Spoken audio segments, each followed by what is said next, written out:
All right, so we have here the list of the, the website edit that that once we've edited, right, we can navigate to the list of pages. Notice that it went to the page list, but it looks exactly the same way that as the website list because we copied it from the website list.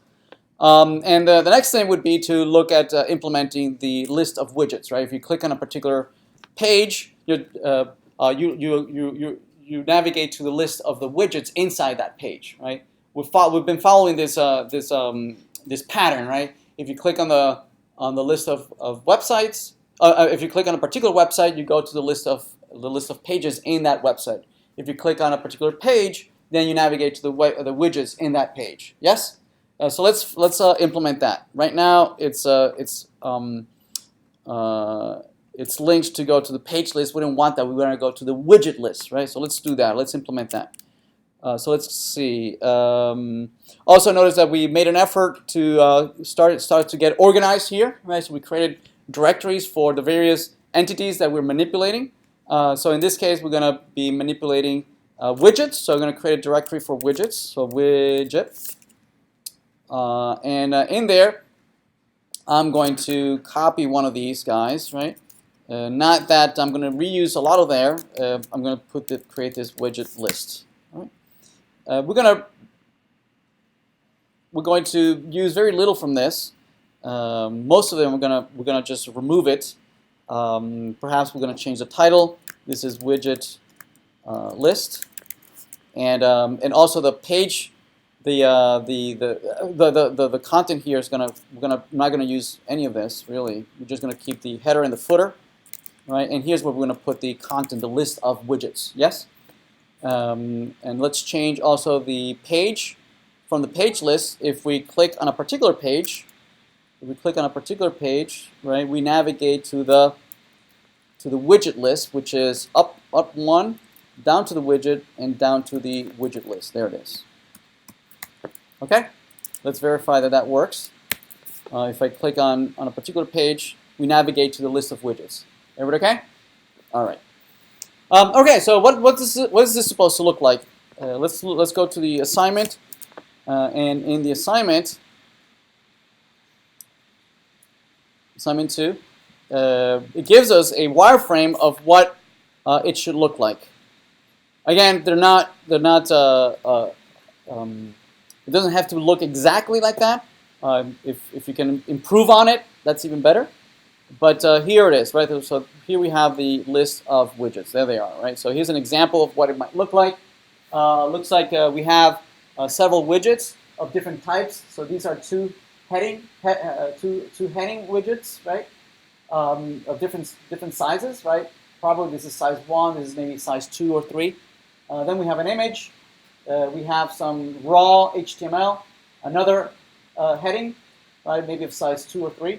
We have an embedded video, and then we have a raw HTML again. Right. Also notice that each one of the widgets has like a toolbar, right, that allows you to either edit it or move it around, right. So just drag it on the page and reposition it. Also notice that the widget seems to have kind of like be on top of like a white background with a rounded corner. Right? It looks to have some padding. It's on top of whatever the content is. Right? So it clips the content that's behind it. So it's like floating on top of it. And also, I don't think you see it, but these are a little bit transparent. So you can see a little bit through what the content is, or at least it's supposed to be a little bit transparent. Right? So let's see how we can build this. So let's see what we can do here. Let's see. So let's we don't want that. We want the widget list. They're there. Right. So let's close everything else. Close others.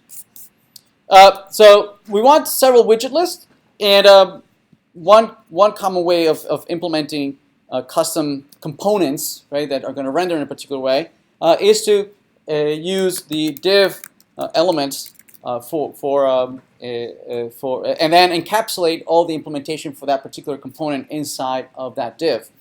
And there's going to be several of these widgets, so there might be several divs, one for each each one of these widgets. And it's also a good idea to to give it a class that we're going to use for styling this particular component. So we might say that this is a widget, right? Now, this class will then going to specify, how much margins there is, or padding, or any colors, background colors, and whatnot. Now, these classes. Notice that I'm using class and not ID. Right? ID would be that if I want to style or refer to one particular instance, right? But here, we're going to try and style it in such a way that these all generally look the same, right? They all have this toolbar on the right-hand side. They all take up the entire width of the page.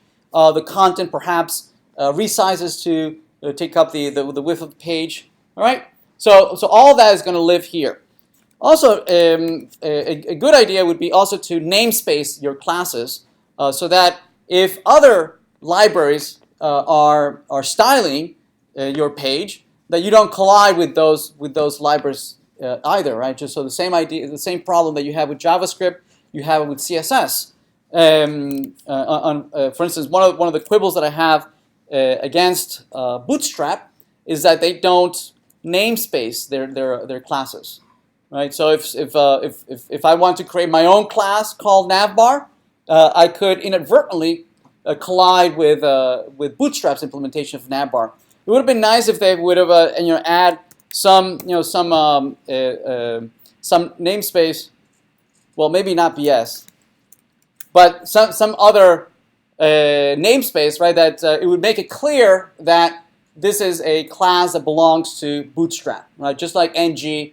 Angular uses ng to namespace their attributes. So we're going to do it, right? So we're going to use webdev, right? So WD, right? And we're going to be consistent. Any classes that we declare in this class, we're going to namespace them with WD, right? All right. So we're going to have several widgets, right? So let's create several widgets. So the first one is going to be a heading. So the actual content of this first widget is going to be, h1 is going to say maybe Gizmodo, right? That if I render this, right, we have the Gizmodo heading, right? Perhaps we might decide that we want the entire thing to be encapsulated in a container fluid. Right, so that it automatically adds the margins, or you might decide, right, there it is. So there's the margin on either side, or you might decide that the margins should be controlled by each individual widget, right? So that's up to you how you want to architect this, right? So is it an overall margins that is given by the surrounding framework, or does each widget responsible for its own gutters, right? All right, so let's create a couple more. Let's see. So instead of using this, I'm going to go to actual Gizmodo and copy a couple things from there. Proximity. Ooh. Okay, so let me grab that and maybe create a separate entry here, a different heading, right? And let's re-render that. Let's re-render it. There we go. So and it looks like headings by default on their own they're responsive, right? They're block elements and they wrap when the content doesn't fit. All right. All right. So let's keep going. Let's the next one is images. So these are pretty simple. Let's use the img tag to do the images. Let's see. Let's do img, not omg. And so img allows you to specify the location of your image. Right. The image can either be hosted locally on your own server, or you can refer to any image, any document image that lives anywhere on the network, anywhere on the internet. So for instance, we might like this particular image. So we could do, maybe we can copy the image address and make sure that that image is publicly available. If this comes up on a browser, it means that it's publicly available. You could decide to download this onto your server and host it locally. I would advise against that, since you don't own this particular image. If you just refer to it through an HTTP, right? Such as this, right, where you're referring to somebody else's image, right? There's no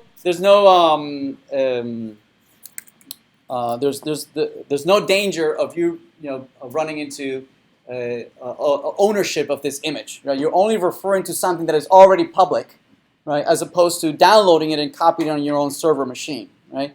If you do copy it of something that doesn't belong to you, then you might run into legal issues. But if you're linking to something that is already public, if they want to take down the image at some point, that's fine, right? We no longer have that image. Make sense? So I would suggest that if you don't own the image, to just link to it. Everybody okay? All right. So let's see what that renders as. So it renders this way. So the image by default has that particular aspect ratio, that particular size, and notice that by default it's not responsive, right? So as I make it small, notice that the image does not respond. So one really easy way to make it responsive is to or to change the size of it would be to use its attributes, its width and its width attributes, right? And its height attributes. Now width, you can specify both width and height, but if you specify just one of them, right, it's going to resize the image to that particular size, and the other height or width or whatnot, the one you don't specify, it scales to maintain the proportionality. So if you say this is 200 pixels and you refresh, the whole thing shrinks to 200 pixels, and the height just scales to maintain the proportionality. Make sense? Or if you want to display both, if you use both, then you run into the problem that you might skew the image, right, and distort it. So height, say you want 400 pixels. Notice that I'm stretching it, right, and it's distorting the original image. Okay. The other alternative is to just use percentages, right? You can say that this is 100%, and it just stretches to take up the entire width of its parent container, right? If its parent container shrinks, the image shrinks with it, right? So it becomes again a block element that is responsive to whatever the size of the overall device, right? Let's keep it this way for now, right? Everybody okay? All right. Okay, so let's keep going. So the next one is that we want to be able to display raw HTML, right? So let's go and fetch some raw HTML. So for instance, let's grab maybe this HTML over here.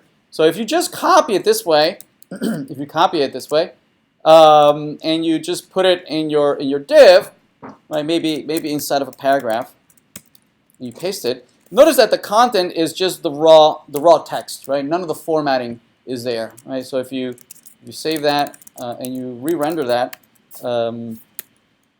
Notice that we have the text, but it lost any of its original formatting. Yes, and that's only because the copy and paste did not grab any of that format, because our IDE is scrubbing all that formatting, right, and only retaining the text, right. It did actually copy the entire HTML, but it's the IDE who's doing the scrubbing, right. So if you really want the HTML, you can actually go in there and inspect that HTML, right, and see the actual DOM element that was used to render that. So if you put this on the side, it's let's see, which one is it? It's this paragraph down here. You can actually do Control-C and copy that entire paragraph, and come over here and just paste it here, right? So paste the entire paragraph. Notice that this paragraph does maintain the formatting, including any hyperlinks, any styling, any bolds, any of the original styles are there. Any emphasis are still there. So if you re-render this,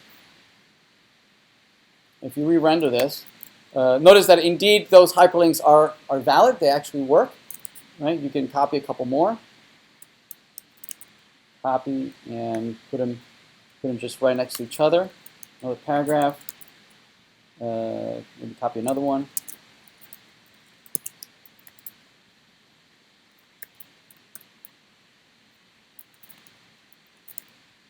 Right, so it looks like that.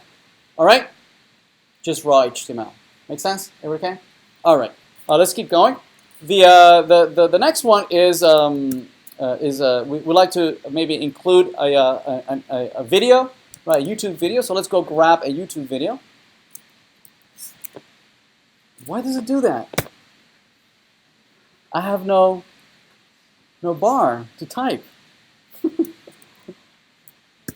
What the? Okay, YouTube. All right, so I'm going to go to YouTube and let's see. This one looks weird. So let's go to Elon Musk, my idol. Not that. And so there's a couple of ways to share the YouTube videos, which you might already be familiar with.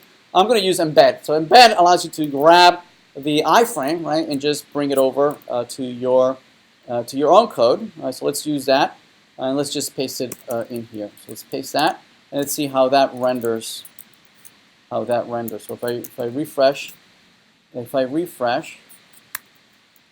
we have the video there, but it's not responsive, right? So we could use the same mechanism that we use for the image, right? And instead of having a hard-coded width and height, this is the width and height that YouTube gave us, right? So we could do a similar technique of just making 100%, but not specifying the height, right? So that means that it's going to stretch the entire width of the page, right? And the height is just going to be it'll expand. So if I refresh, notice that indeed the video seems to stretch, but not the height, not exactly the height, right? So I'll leave that as a homework. It's a couple things you need to do. You need to wrap it inside of another div, and you need to literally use the position absolute we used earlier for the scroll, right? You need to use a similar technique to do here. You need to stretch the video to the top and bottom so that it stretches to whatever its container is. All right. So I'm going to leave that to you. If you Google it, I'm sure you're going to find it real quick. All right. How to make YouTube videos responsive. Right. All right, so I think we're done implementing that. Everything else is more of the same, right? We have more HTML here. We have an H1 here. Now notice that none of this is dynamic, right? On Monday we'll start looking at how to make this all dynamic, right? That coming from some data model in the back end. All right, so let's focus on how to do this toolbar over here. So one way that we could create a toolbar is that we can put another div here. It kind of its own little component, right? That we want to display either above or below or somewhere where Gizmodo is. Again, let's create a class for this, and we'll say that this is a WD, so webdev, and this is a widget, well, a toolbar. Right, a toolbar. But notice notice that it's inside of a widget, right? So it's not just any toolbar; it's a widget toolbar. Right? So every time we're going to refer to this toolbar, we're going to use the hierarchy, right, to be very specific on what it is that we're referring to, right? It's a toolbar inside of a widget, right? A toolbar inside of something else might behave differently, might have different styling, but this is a toolbar inside of a widget. What do we want in there? We might want a cog, right? As this says, a cog, and this kind of whole bunch of bars in there, right? That would allow you to. It's like a thumb, right? That you're supposed to be able to grab and just move it around. So let's grab one of the glyphicons. Let's grab the cog glyphicon. Cog, where are you? Cog. There we go. Right, and we'll also grab the thumb. I don't remember what that is, so let's look it up in Bootstrap.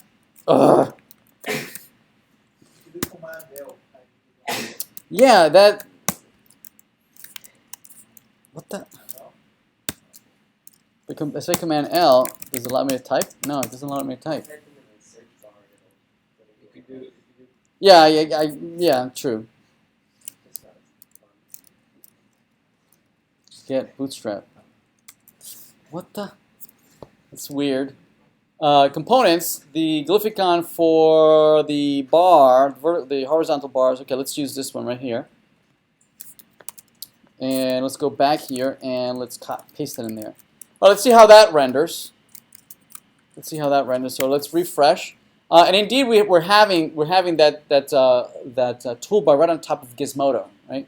And we would like to have this same widget toolbar, right, listed in different places, right? Right above the image, right above the header, right above the paragraph, right above the iframe, right? So if we re-render this, notice that it's rendering like a div, right? Like a normal div. It's taking up the entire width of the page, and that's normal. That's exactly what it's supposed to be doing, right? There it is, right? Notice that it's taking up the entire width of the page. Let's make this smaller. And so we have the widget. So let's see what can we do to style that toolbar, right? So this toolbar. So what I want to be able to do is just push that all the way to the right-hand side. Let's maybe grab this one. Let's see if we can manipulate this one over here, this toolbar right here. So what we could do is to position it exactly where we want it relative to its parent, right? And for that, position absolute allows us to do that. So we say position absolute. Notice that it's being removed from the normal flow of the content. It's no longer pushing any of its neighbors to see it a little better. Maybe let's change the background color to be maybe white. So there it is, white. So there it is, right? It's sitting on top of the image, right?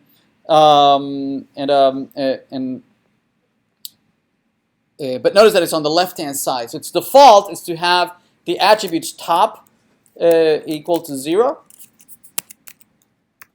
and its left to be 0.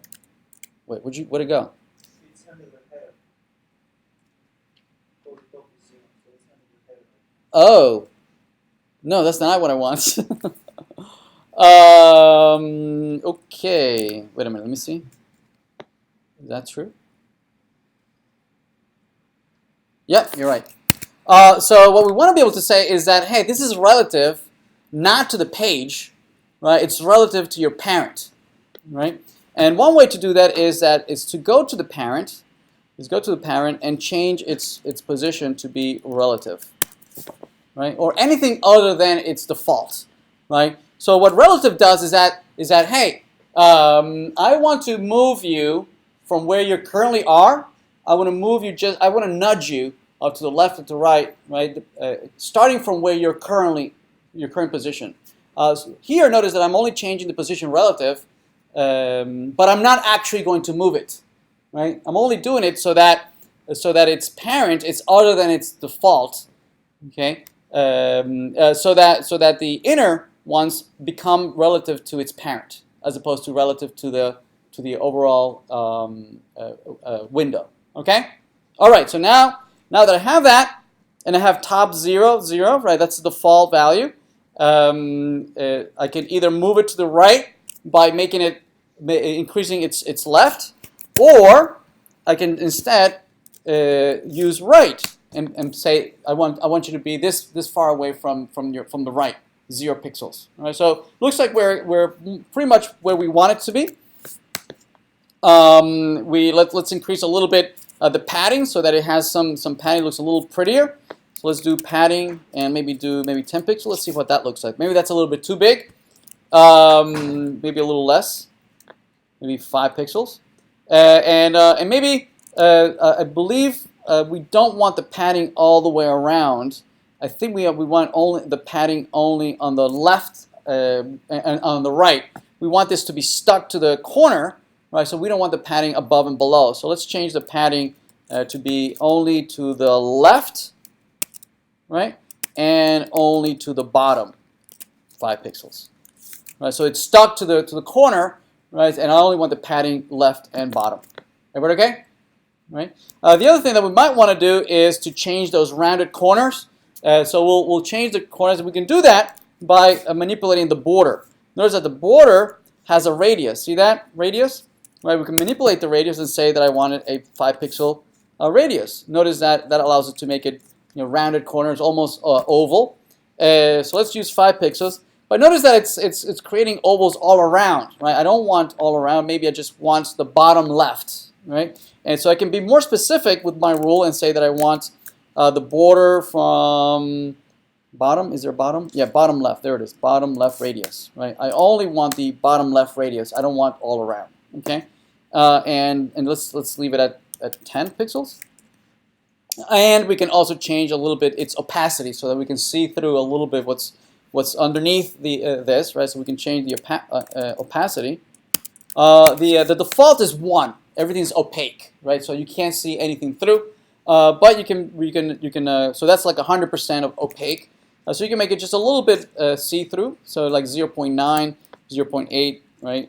If it's 0 opaque, then it means it's completely transparent, so you can't see anything.